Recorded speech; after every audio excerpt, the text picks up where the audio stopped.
Start recording on the mixer in 5, 4, 3.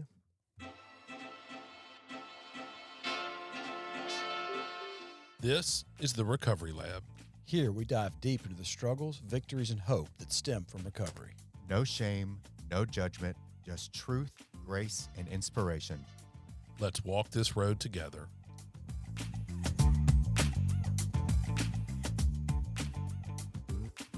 All right, welcome back to Recovery Lab. This is episode 102. We are live here. I'm David Sugg. Drew Hassin. I'm Daniel Anderson. And we are with our guest, Radio Bob. Hey. Yeah, you want to tell us who you are? Yeah, I'm Bob Sullender, alcoholic.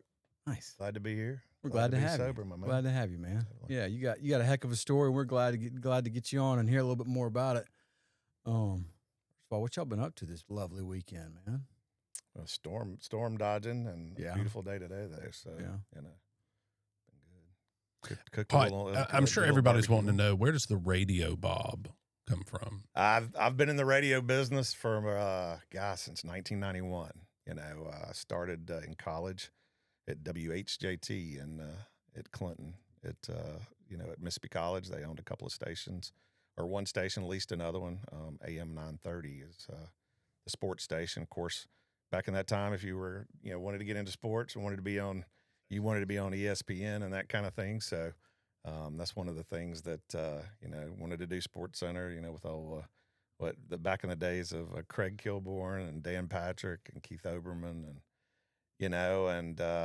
I started there and went to school to do that. And by my junior year there at MC, was doing Clinton baseball and plugging in some with Clinton football and Mississippi College stuff. And I was really hooked. But I learned the DJs and the sports guys were not driving the nice cars. The salespeople were. So I was like, I'm gonna sell and then play a little radio here and there. So, but I've been doing it ever since. So. Cool. How many times you woken up in the morning and said, I said what on the air? I did what? Yeah, well, that's one of the things that in my drinking career I really didn't mix. I know that's kind of crazy, but that was one of those things that I generally, pretty much 99.9% of the time, I waited till that ball game was over and that kind of thing. But I did put alcohol in front of some of that stuff, and what it was. I could have gone for this job or could have gone for that job, but I was like, I'd rather drink with my buddies, which is it's kind of a sad kind of thing. So, What was your drinking career like? Man, I was a people, places, and things drinker. I was the bar drinker. I don't know if I was more addicted. Like I said, if it was 51% to the beer and 49% to the life, or vice versa. But I was. One of those guys that tried to be the life of the party there and thought that was the life, and kind of was there at 3:30. Of course, the further you get down that road, it's like, okay, 2:30, and being in outside sales and kind of doing my own schedule and that kind of thing. It was like, I'm not going to set an appointment at 3:30 or 4 in the afternoon. And that started taking its toll, on family and It gets earlier and earlier in the day. Absolutely, and then of course, you plan. I'll be home at 6:30. I promise I'll be home at 6:30. And then of course, you look at the clock and it's 6:05, and that guy that you hadn't seen in 2 years comes in, and it's over with. It's just like 9 o'clock. You don't know what kind of day I had, and just definitely not a way to live. And but I did a long time for sure. Yeah. Well, when was enough for you? Well, you would think when the first step is I'm powerless over alcohol. My life's unmanageable. I think I took that first step in 2007. I remember, I was teaching the RAs, the first grade RAs in Mobile at a Baptist church there, and I remember driving to go teach them on Wednesday nights with already 6 beers in me, going, man, you cannot like just one night to hang out with the first graders. You can't just not do that. Of course, that was 2007, and my sobriety date's November 19th of 2019. Mm-hmm. So, but I remember going, man, you're you're powerless over this, you know. But of course, just still trying to manage, and you know, but in middle of October of 2019, the wife said, "Hey, you know, I'm done. You know, hope you get help, but end of the year, get out." You know, and I was like, you know, I don't want to do that. So, of course, like a real alcoholic, I was like, based on my schedule, November 19th Looks good. looks Maybe. good, and you know, that's one thing I actually followed through with. You know, Yeah. and so, you know, you know, you know, made that decision. You know, I woke up that morning, cooked the kids breakfast, hugged everybody, and I drove to Laurel to hang out at a detox facility there at the hospital. Okay. And, you know, I checked in. They said, okay, leave all your bags here. We're going to go downstairs and check you in the hospital. And man, I remember walking back. I walked back up there, and, you know, the nurse just said, okay, you know, you're here for a while. And then she went, you know, and then I remember this girl coming out of her room with an IV walking toward me. And she goes, "Hey, are you new here?" And I went, yeah. She was like, "What are you in for?" And I was like, you know, okay, thinking it's prison, you know. Yeah, yeah. You know, and I'm like, natural light.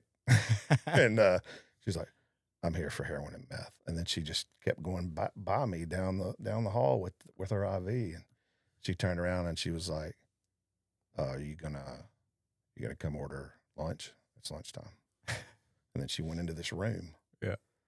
And I was like, well, if I'm going to eat, I'm here. If I'm going to eat, I better, you know, and before I made that walk down the hall to go order lunch, I just remember going, how did I get here? Like, how did I get here?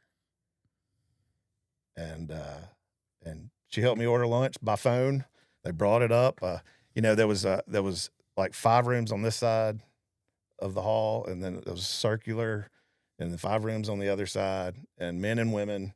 And, you know, you had a men's shower, women's shower. Each room had a head and a, you know, sink. And, you know, it was 38 laps was a mile. Okay. Okay. Yeah. Yeah. Cause I did a lot of walking, like around and around. And, you know, I went out for smoke breaks, even though I didn't smoke. You know, they thought I was in charge there because I was the only one not Just standing there flipping out. Yeah, because everybody else is on other stuff. Yeah. They're all flipping out. And I'm like, all right, come on. Yeah, they're telling us to go back in the hospital. You know, so, but man, you know, that last night, you know, I was there. I was going to leave the next day. And nobody knew I was going to leave back at home that last night. And, you know, the nurse came in there and said, "Hey, man, the people from NA are here."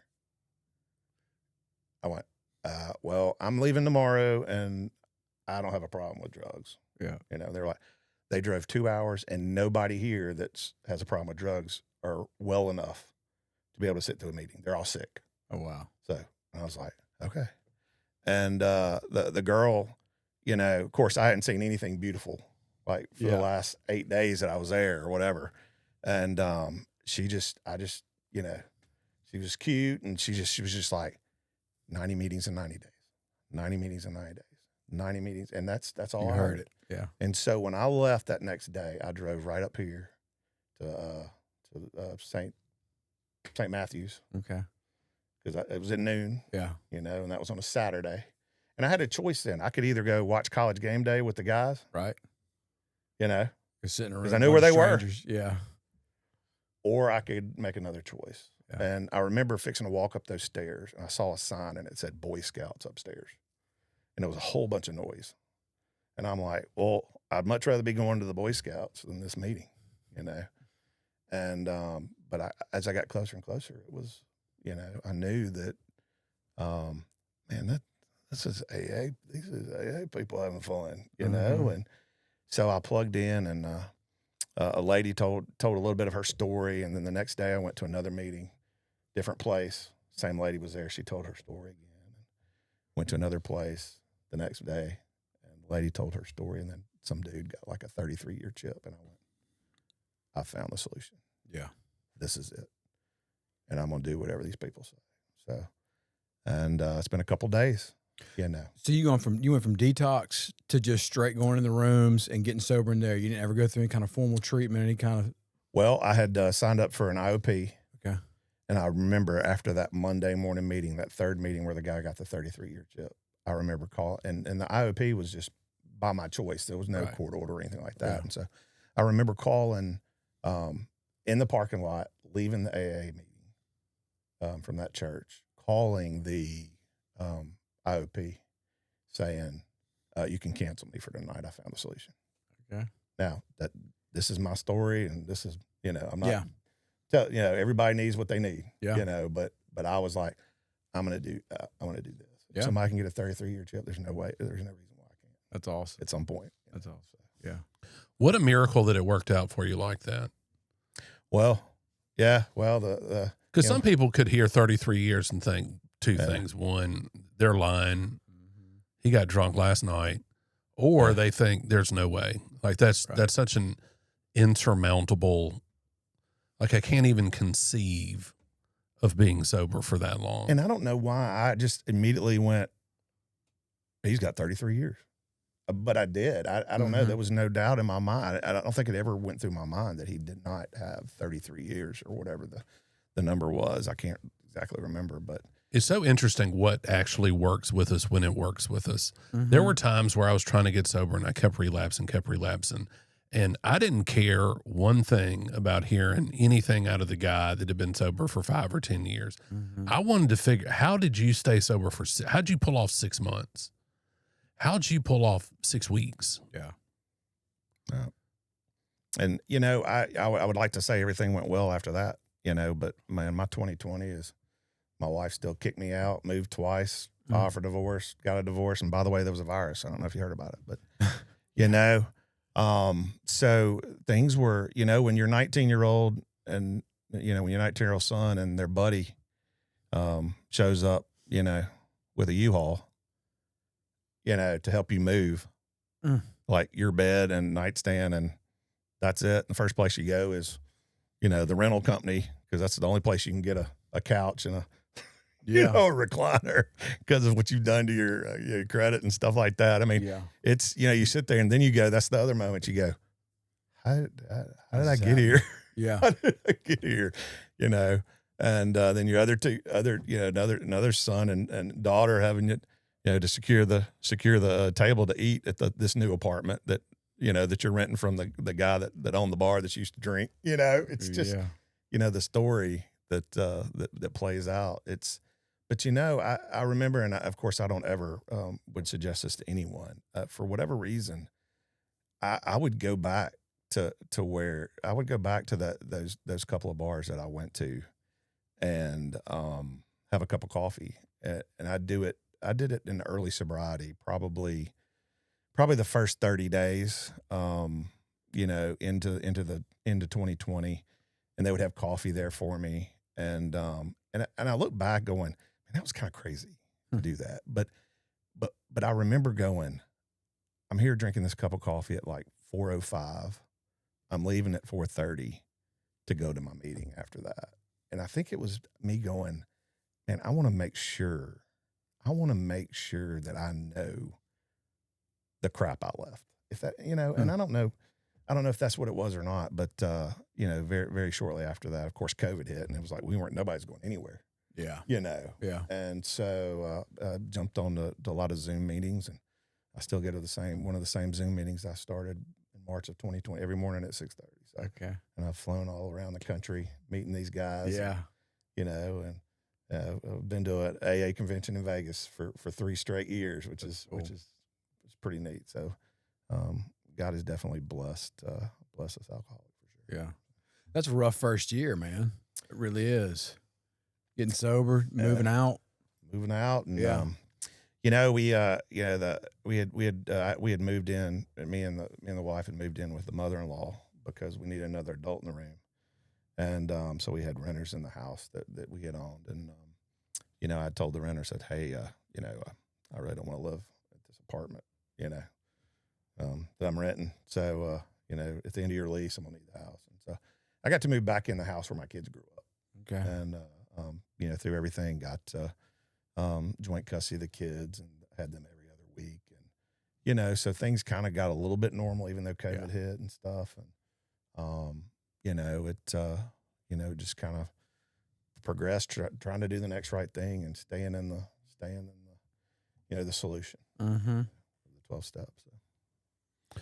Kudos to you. I very seldom reflect back on COVID because it just did not impact my life like it did other people.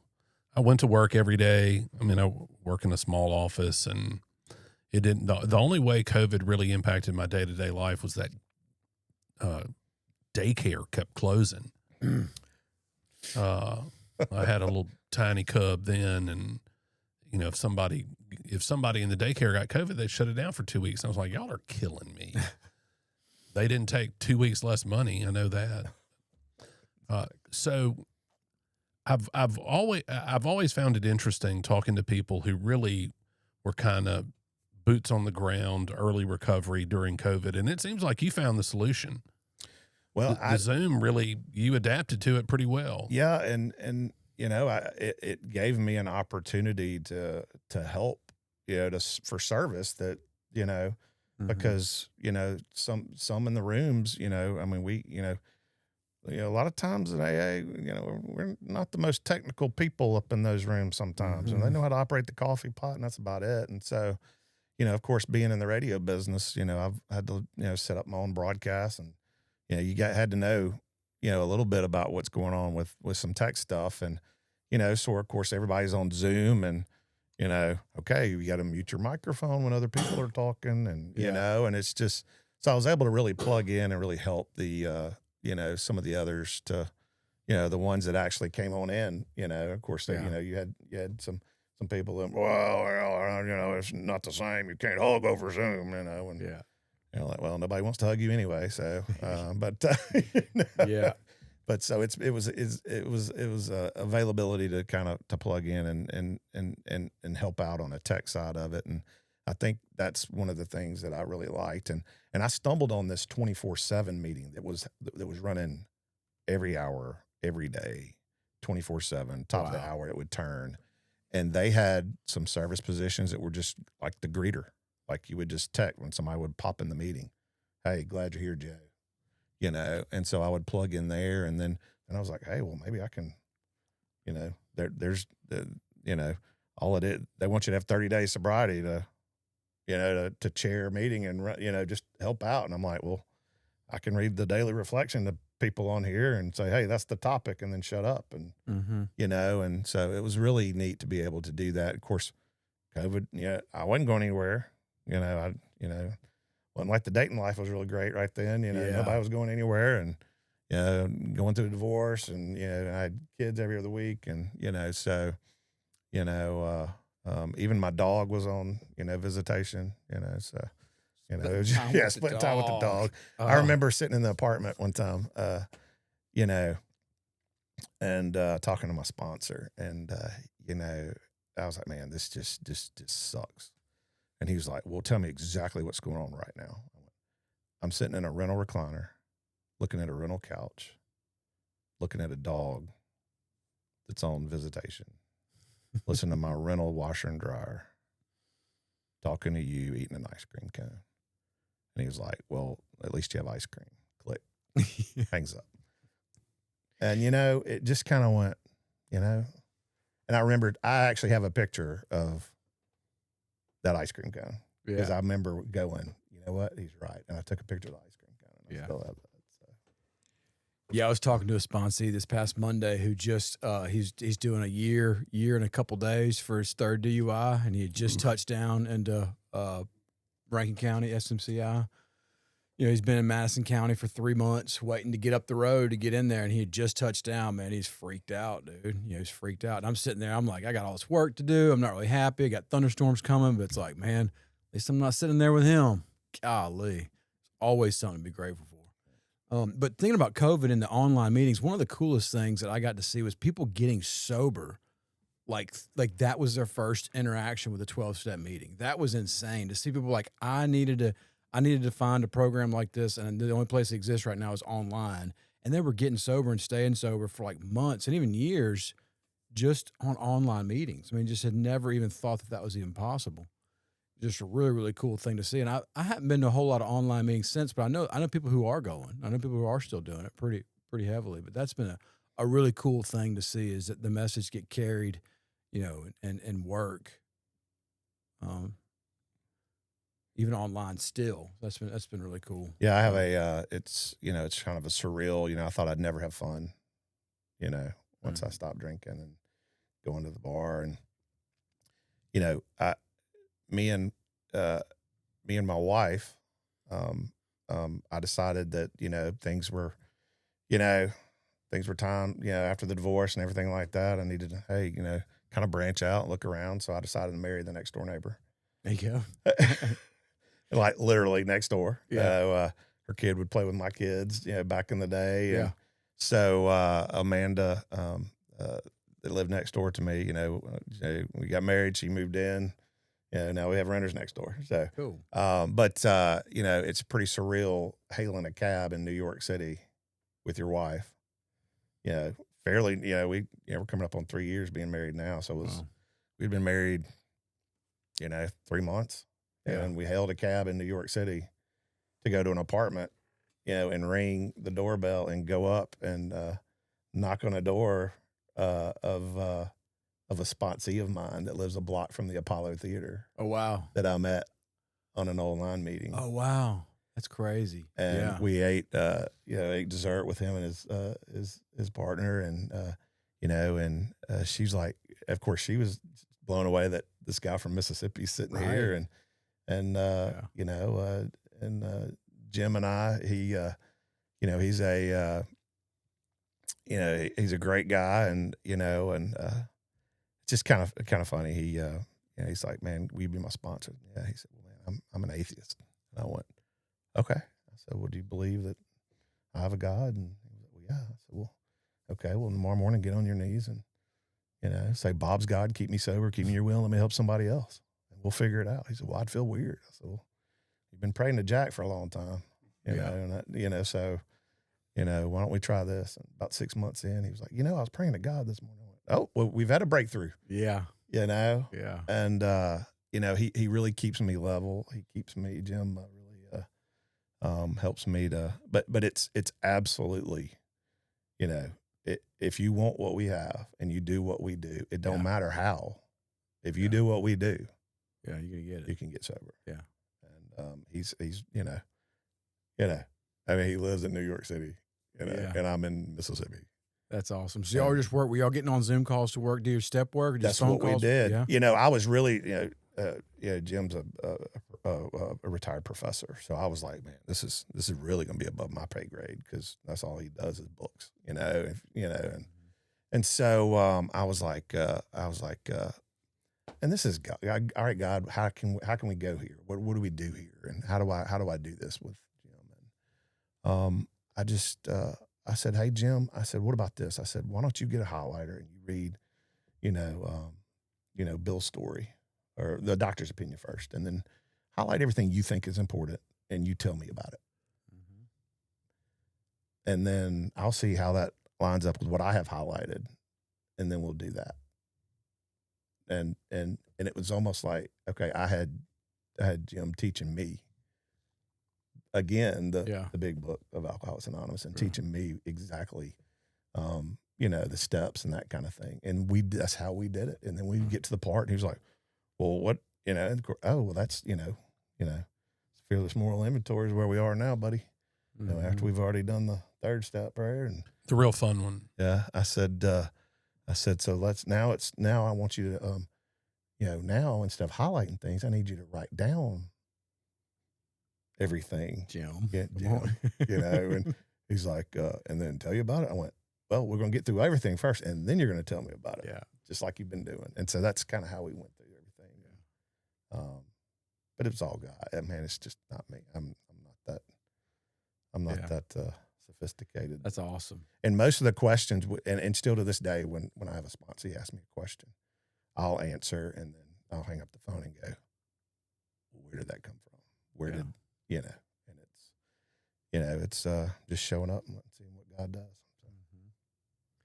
So when we were getting ready for this podcast, we were talking about some of the things that you've been into. You're super involved in your church, and y'all are doing a type of a 12-step related program. You want to tell us a little bit about that? Yeah, it's called Regeneration. Okay. Regenerationrecovery.org is the website, so everybody can kind of check it out. And there's actually a little struggle finder there too that you can actually click on and answer questions about what you might struggle with, and it'll say, well, based on your answers, if you answer correct, if you answer truthfully, you struggle with this, and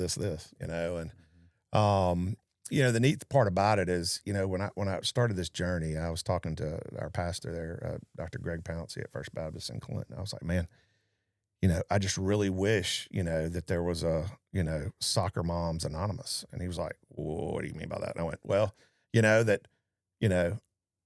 I'm a mom. I'm powerless over my kids that are, playing soccer, and my life's unmanageable. Yeah.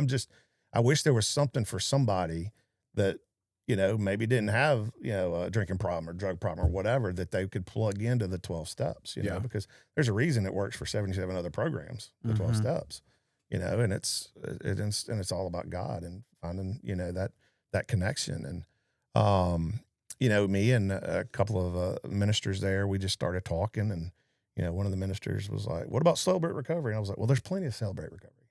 Yeah. What about AA? Well, you want AA? No, I don't. I mean, there's plenty of AA. Yeah. I said, let's try to, and of course, the youth minister, he was like, well, there's this program I was involved with when I was doing homeless ministry in Dallas, and that was Regeneration Recovery. And it's so close to the 12 steps of Alcoholics Anonymous that Appendix A of every book is the 12 steps of Alcoholics Anonymous, but it's bathed in scripture with daily work and a 6-week groundwork that basically goes through a snapshot of all the 12 steps in 6 weeks. And it lets you, okay, do I want to do this or not? Yeah. In our group, we meet together, men and women meet together for about 10, 15 minutes. And then we break into groups of about 10 that, men meet with men, women meet with women.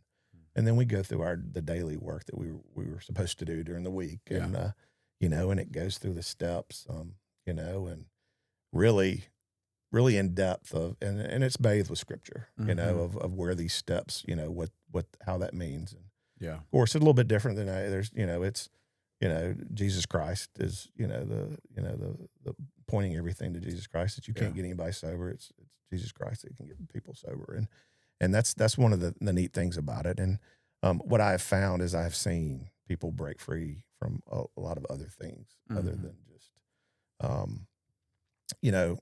drugs and alcohol and that kind of thing. And it's been really a blessing to see, somebody that's just has a temper problem, given that all, I'm powerless over my temper and my life's unmanageable,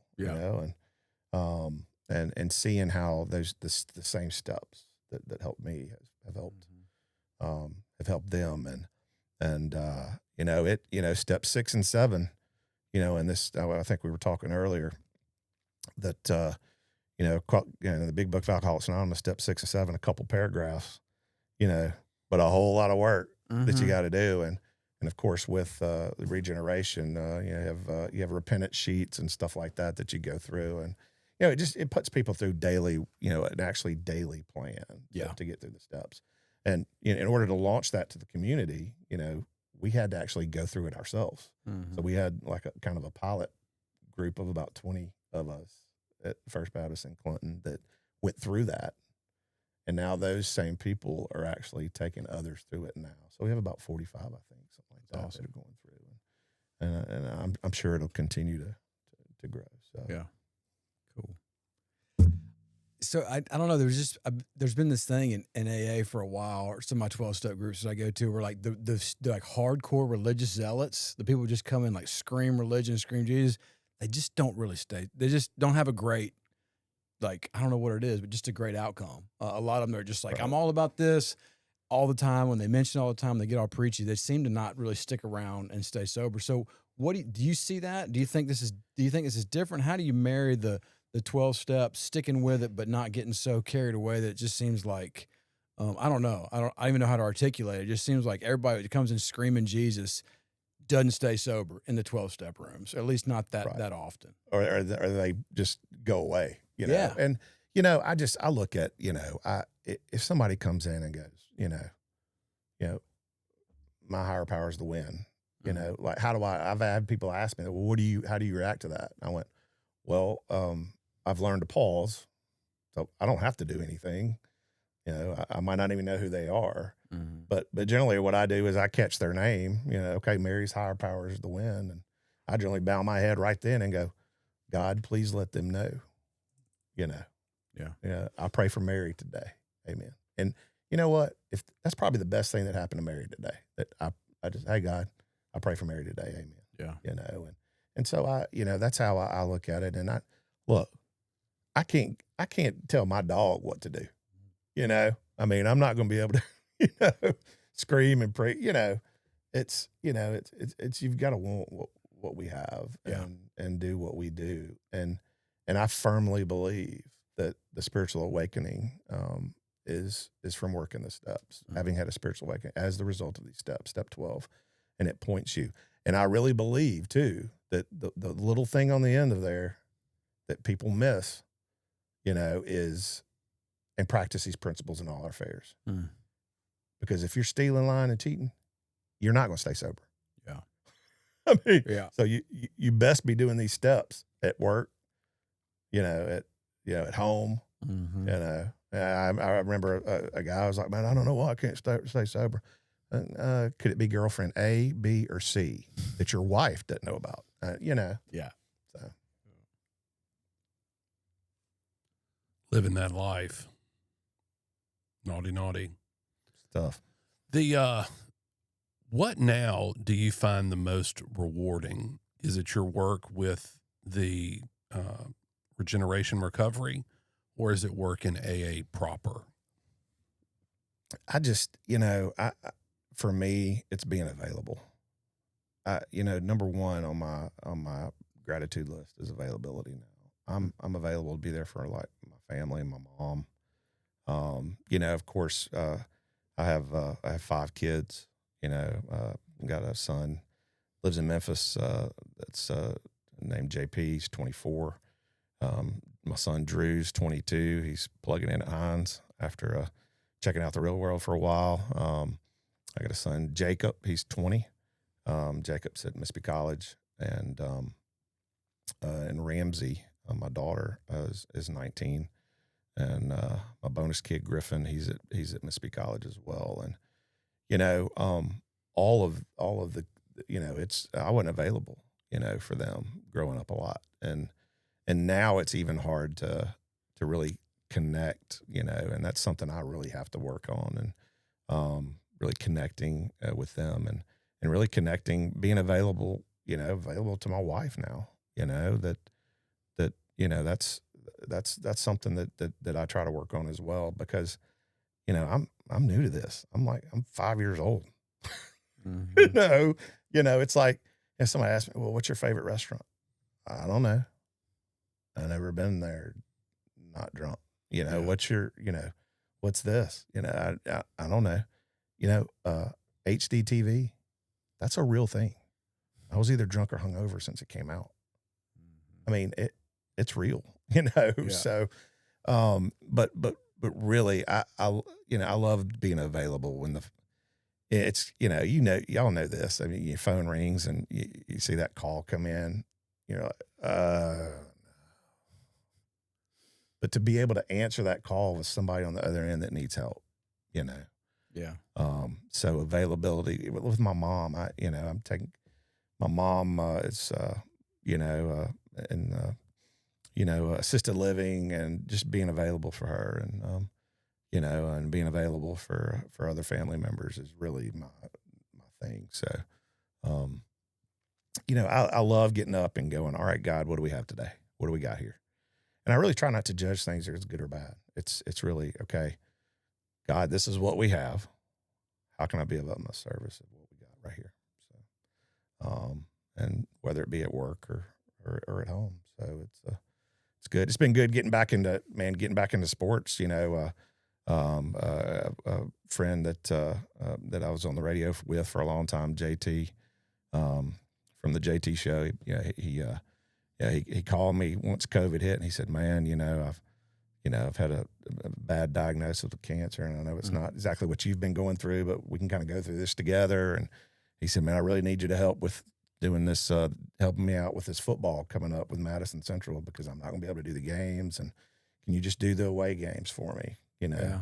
And I was like, yeah, I can do it. And well, it ended up, I had to kind of plug in, and unfortunately, JT passed, and I've kind of kept doing that. So, doing those. So we do Madison Central on Friday nights and really play. I remember that first year, of course, this being a podcast and a little TV action going on here. I got called before the first game saying, "Hey, we got the coach show tomorrow." And I was like, "Okay, well, what equipment do I bring?" And they're like, "Oh, you don't do anything. We've got the TV camera and everything." I was like, I don't do TV, dude." And they're like, "Oh yeah, we stream everything HD. We do a 20-minute coaches show." And I went, "Wow, this ain't good." Yeah. "Oh, don't worry about it. We have the teleprompter there. You just look at the camera and read what's on the screen." I'm like, okay. So, but that's been a blessing, and to be available for that, and Cool. and be able to to give back that way too, and kind of get back behind the microphone doing sports and stuff like that. So it's been really neat with my mom. She's like, I really don't care who won, but I'm just so glad you give the score enough, Yeah. So, so it's been a blessing being able to do that too. Yeah, that is cool. You want to continue down that path of doing more sports? Yeah, if it's available. I mean, I like it. Now, I like the sales part too. One of the hobbies we were talking a little earlier. One of the hobbies my wife and I have, is going to estate sales, and we've been doing it for a couple of years now. And it's like, okay, we either need to stop going to estate sales, get some storage, or put this stuff for sale somewhere. So we've got a couple of booths that we play with on the weekends over in Vicksburg and put stuff for sale. And so it's been pretty neat to really, and I grew up in Vicksburg myself. So I'm a real kind of history looking for things that would be neat to sell in the booth. And, so that's a hobby that I enjoy. I don't know if I remember, doing at one point I was doing the post game show for the Ole Miss Radio Network, with Brett Norsworthy and Harry Harrison. And it's kind of funny, we did it every game from the library. Yeah, from the library, So, your alcoholic Bob's doing the post game show for every Ole Miss game at the library. The library is not an actual library. No, the library is not a library. And but I remember when Ole Miss beat Florida and Tim Tebow that time, that we had a connection problem right after the game. And they're like, "We're going live like now, like to y'all, like," and it was after that big win, and so that was pretty cool. But I just remember going, when things started to change with that, just going, well, I'm not gonna say anything and fight for keeping, or even say anything about because I'd rather drink. Because I literally remember doing the tailgate show that last year. I did the tailgate show up in Oxford. We were on 4 hours before kickoff. So if the game was at 11, we were on at 7 from the Grove for 2 hours on some local stations up there. And I remember doing the 2-hour pregame and getting off the air at 9 and busting it back here to Jackson so I could drink with my friends. Wow. Top priority, man. Yeah. It's crazy. I mean, literally, so I could watch the game with and I had a press credential. You could have been doing anything you wanted to do. I could have been on the field. Yeah. This is before the Ole Miss Alabama game. I mean, we're not talking about Ole Miss, Southeastern, Louisiana, Lafayette, whatever state. We're talking, and it's just thinking about giving up that kind of stuff. But it's like I said, it's everything happens for a reason. It really makes you think about what is suitable and proper motivation to do something that's useful, because the lengths that I would go to get high are astounding. Like, I look back on it and think, you aren't a lazy son of a gun. And think about that. Getting up at 7, doing a radio show for 2 hours, booking it back to Jackson so you could, toss back PBR with your homies. Yeah. At the cheapest place you could find. Yeah. just it's crazy. And that's a year, man. That was a year removed from, David Kellum, Brett Norsworthy, and Bob Sullender were the last three voices ever heard from the Cotton Bowl at the Cotton Bowl ever. Wow. Because the next year it went to the AT&T Stadium, went to Jerry's World. And of course we had just beat Texas Tech.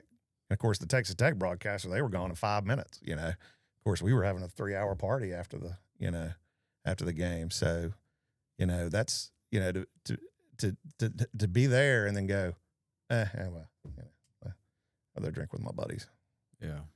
It's crazy.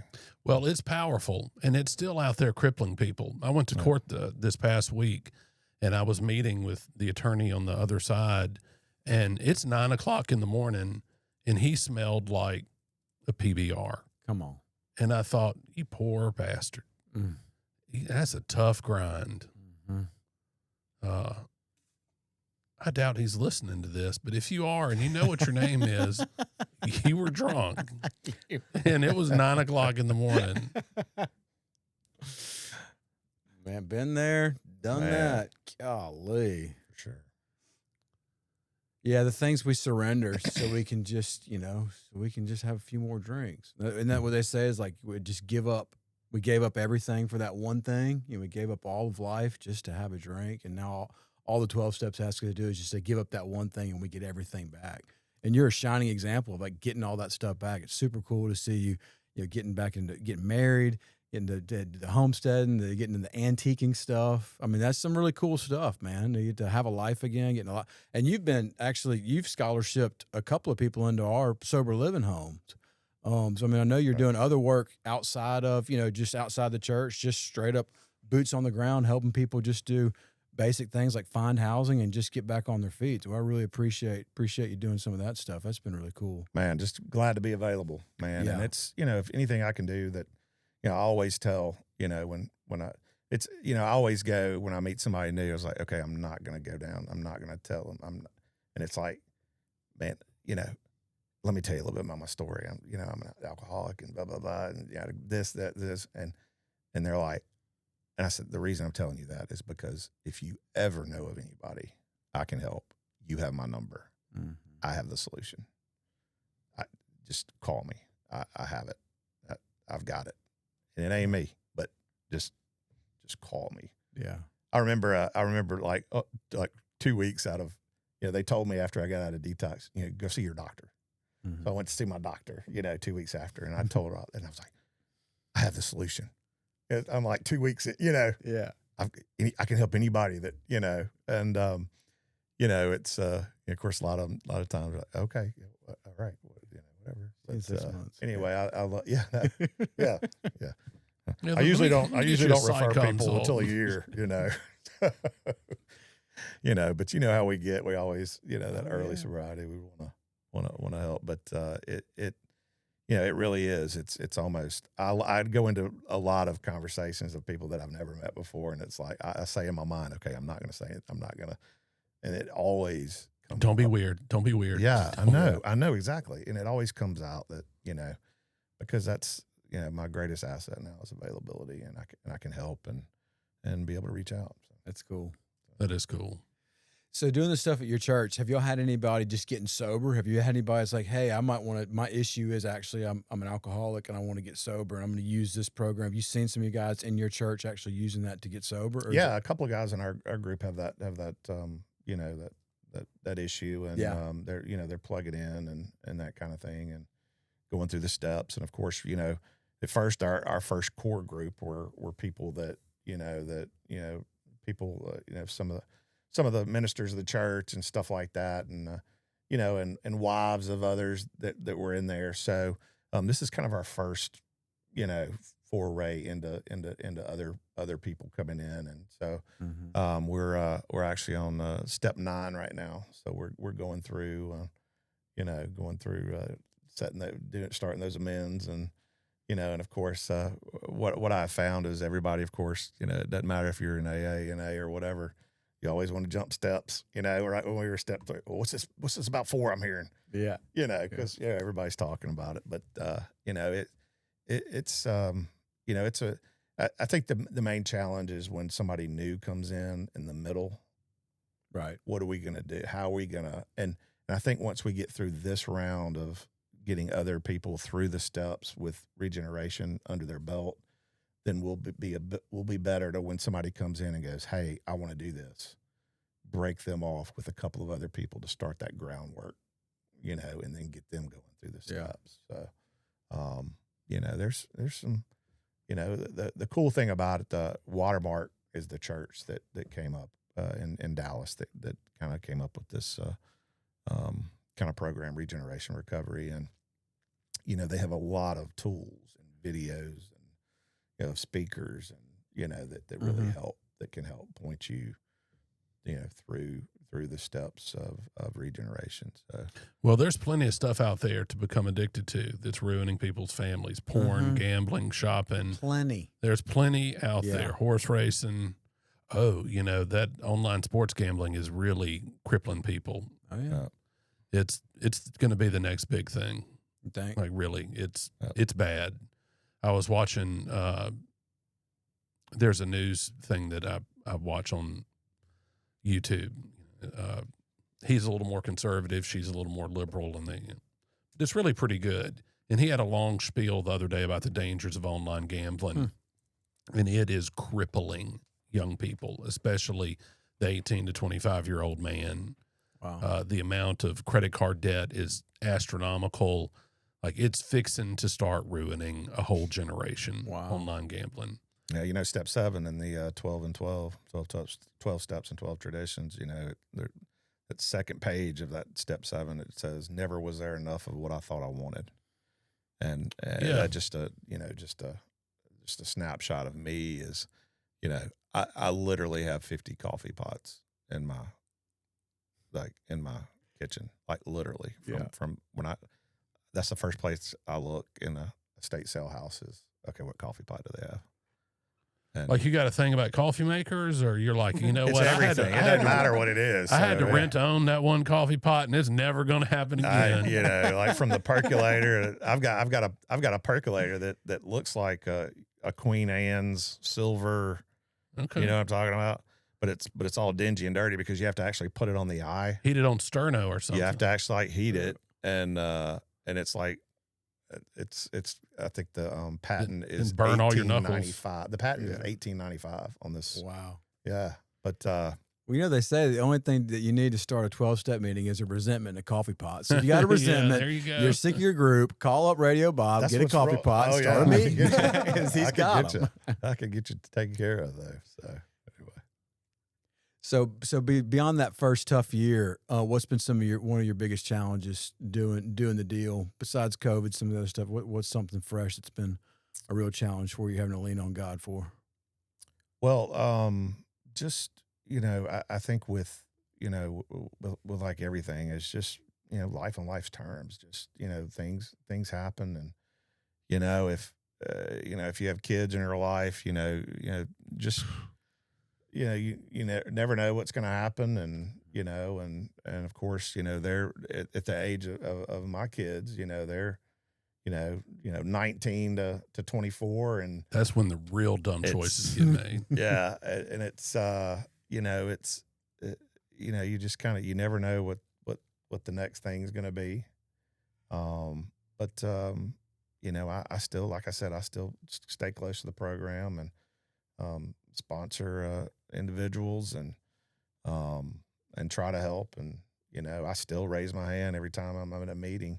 Yeah. And I generally try to buy a big book for the person that when they raise their hand, if they're new, I try to I go, hey, my name's on there.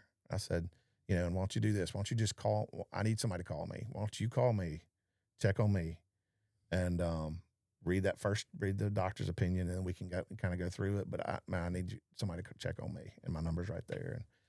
And sometimes people call and check on me, and sometimes they don't. Most of the time they don't. Bob, you doing all right, man? I know.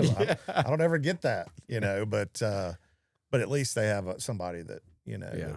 that they can call on and that kind of thing. So. That's awesome. That's awesome. Yeah, I got to tell you, your positivity is infectious. Almost. I'm sitting over here thinking, I need to get out and do more. I'm not doing enough. Bob's got it going on. Yeah. I need to I care, go to I a need to lot care of like meetings, Bob. man. I go to a lot of meetings. I don't want to find out what that number is that's too little for meetings. And and man, it really, and I'm telling you, I don't have relapse on my story, but the relapse stories I hear, every one of them. I mean, I still go to 2 to 3 meetings a day generally. I mean, by the time I hit the office, I've got 2 under my belt generally. Like when I hit the office about 8:30, I've got, you know, at least 1.5, you know, already under my belt. And you know, the relapse stories I hear always start, every one of them. I stopped going to meetings. Every one of them, I stopped going to meetings. And I don't want to be that. I don't want to be that guy. I just, you know, I can tell you from you don't relapsing. It's not going to inure to your benefit. Yeah, no, it sucks real bad. It's not.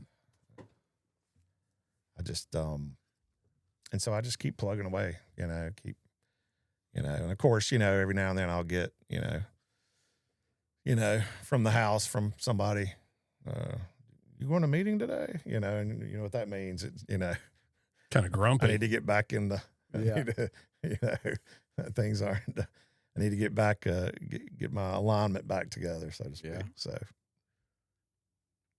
Well, that's cool, man. That's cool. I'm glad you got to share a little bit about the regeneration. That was super. It honestly sounded a lot to me like the Oxford group. You know, the Oxford group is where Alcoholics Anonymous stemmed from, and it was just a very, very broad. They dealt with everything. They dealt with all kind of issues. And I think it was Sam Shoemaker, that Episcopal preacher. He's the guy who was kind of getting this stuff going, and Bill took it and really codified it into the 12 steps for Alcoholics Anonymous. But before, it was just a very general spiritual program for any kind of spiritual ailment. And it sounds like this is really kind of the same, getting back to some of those roots, you know, just any kind of, you know, spiritual issue you might have or thing you might have, here's a spiritual solution. So it's cool to see. And I also really like how y'all have kind of operationalized it and really kind of put it into workbooks and classes. Because one of the times I see like people just kind of stumble into AA meetings, and they, maybe if it's a good meeting and they meet some good sponsor guys, maybe it works out for them, but sometimes it doesn't. And so I'm really glad to see somebody that's taking something and really, you know, getting a program together and saying, hey, you know, just come experience it with us, do this with us, see what happens, and get to kind of make it open to people and give them something to do rather than just like, just keep coming back and see if it sticks, you know, because that can be a real kind of crapshoot of a thing sometimes. So it's cool to see y'all doing something like that. And the books are set up, you know, of course you got the groundwork book with regeneration. It's basically a 6-week, you know, daily, you got daily work for 6 weeks. And then after that, you've got steps 1 through 3 in the same book. And it's daily work, you know, like week 1, day 4 week. And of course we meet every Sunday night. So that day 7 is, we recap with everybody, you know, and there's some questions that we ask during the group and people can share. And, you know, we do little cards. The first thing we do is we do a little card with prayer requests. We put our name, our phone number, so cool. and a couple of prayer requests, and we throw it in the middle of the room.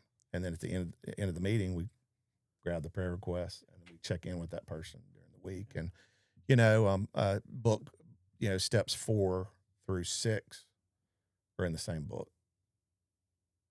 You know, steps 4 and 5 are in the same book, and you got a workbook. And then steps 6 through 9, and then steps 10 through 12. Yeah. I hope I didn't mess up.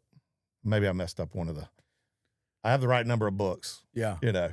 No, that's just super cool to see, like, getting in there and doing it. Because, you know, it's not about what we know or what we talk about. It's about what we do, and like have a framework and have a place to actually get together and to do together.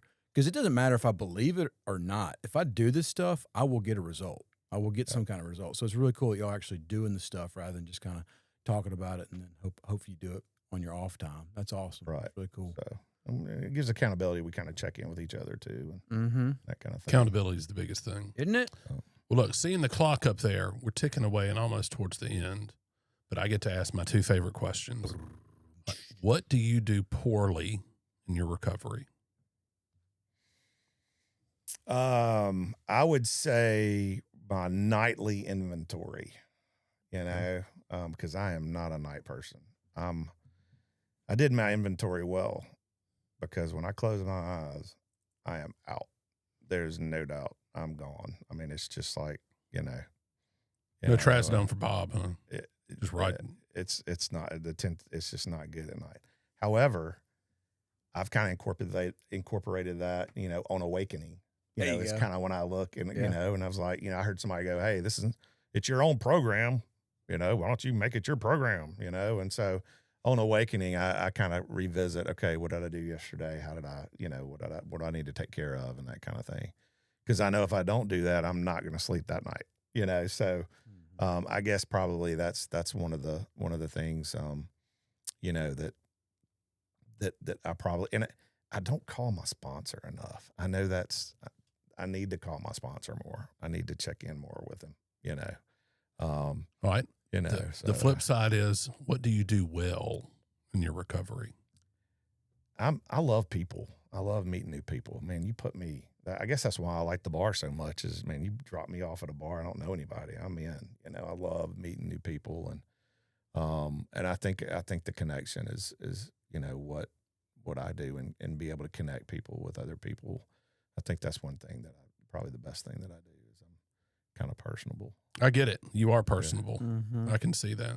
Yeah. Well, look, man, I really do appreciate your taking the time out of your Sunday to come and do this. Problem. Yeah. Blessing, man, for sure. Well, it's a blessing for us, you know. Really, it's. I don't know anybody. Probably don't know anybody listening. So, you know, if you need somebody to help. Oh, you do. Look, we don't ever get people commenting like that. You got 4 comments. Hey, that's 4 more than most people get. Oh, Travis, what's up, Travis? Look at that. Good to see you and Jody Penton. All those people. Magnolia Wellness and Recovery. Give a shout out to those guys and all the good work they do. Thank you, Jody. All right. Well, man, I could have been looking at. I could have like had my ego bumped. And I absolutely could have. Yeah. You'll have to come back. Make it 5. Sure. Look at that. 5. Whoa, Corey Look, I'm not Griffin. Lying. Really, that's Corey. You've got quite a following. Yeah. Oh, all right. Well, I guess that's about it. Yeah. Hey, if any of you guys that are listening live want to come on or have a story to tell that might have some experience, strength, and hope that might be of use to some of our listeners, please give us a direct message on FB and let us know, and we'd look forward to having y'all on. And please go like and share this episode. If we did something for you, please like and share, and we will see you next week. We're out. See y'all.